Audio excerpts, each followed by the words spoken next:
ఈ ఆత్మతత్వమా చాలా చిన్నది, అణువు కంటే కూడా చిన్నది.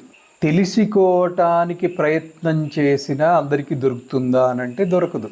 కానీ ఎంత సమీపంలో ఉన్నా కూడా తెలుసుకోవటానికి కామ్య వాసనలతోటి, విషయ వాసనలతోటి, అంటే చికేతులమైనప్పుడు మనకిది దుర్లభమైనటువంటి వస్తువు, నచికేతులమైనప్పుడు సుజ్ఞేయమైనటువంటిది. నచికేతసుని వలె అంటే విషయ వాసనలు కలిగినటువంటి వాళ్ళము, నచికేతసుని వలె అంటే విషయ వాసనలని విరమించుకోవటమే. మనం చేయాల్సిందల్లా అంతే.